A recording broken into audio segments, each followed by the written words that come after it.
much for gracing this day. Subbaraju గారు మీరు ఏం మాట్లాడుతున్నారు వినే లోపే అవగొట్టారు స్పీచ్. అందుకే సత్సాయి గారు మీరు చెప్పిన దానికి మమ the last one most underline Raju garu. It's been an amazing, చాలా బ్రహ్మాండమైన ఎక్స్పీరియన్స్. నేను చాలా మంచి వాళ్ళని కలిసాను, టీవీలో చూసి చాలా ఎంటర్టైన్ చేసేవాళ్ళు సినిమాల్లో చూసి. బట్ రియల్గా వాళ్ళతో పాటు ఈ సినిమాలో యూనో స్క్రీన్ స్పేస్ షేర్ చేసుకోవడం చాలా చాలా హ్యాపీగా ఉంది. హరితేజ నీతో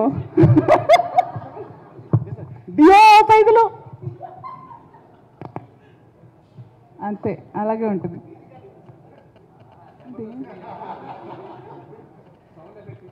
అర్థమైంది. బట్ నాలో ఒక డిఫరెంట్ కోణాన్ని చూసినందుకు Anil thank you so much. You are a very brave director, that I can say, very gutsy for casting me. నా జోక్ నాకే అర్థమైంది, సారీ అర్థం కానందుకు. బట్ ఈ ప్రొడక్షన్ హౌస్ గురించి ఏం చెప్పాలి, ఎస్విసి వరుస హిట్లు వాళ్ళ వరస. సో తెలుగులో ఎంత మంచి లైన్ చెప్పాను సడన్గా, వావా వెరీ గుడ్. ఎవరు అనట్లే నాకు, సరే నేనే అనేసుకుంటా.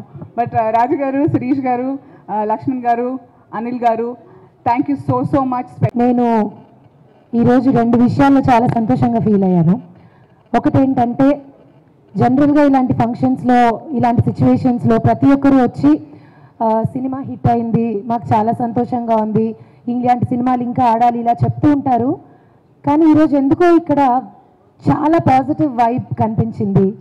జంధ్యాల గారు మళ్ళీ అనిల్ రావిపూడి గారి లాగా వచ్చి మనకి ఇలాంటి సినిమాలు అందిస్తున్నారు అనే మాట నాకు చాలా ఆనందాన్ని కలిగించింది. ఎందుకంటే ఎస్పెషల్లీ నేను చాలా ఎదురు చూశాను, జంధ్యాల గారు లాంటి కామెడీ ఇచ్చే డైరెక్టర్ ఉంటే బాగుండేది అని. అండ్ నా విషయానికి వస్తే రాజా ది గ్రేట్ చేస్తున్నప్పుడు నాకు F2 చేస్తానని తెలీదు. ఫస్ట్ డేలోనే నాకు అనిల్ రావిపూడి గారితో ఒక మంచి టాలెంటెడ్ డైరెక్టర్ అనేది తెలిసిపోయింది.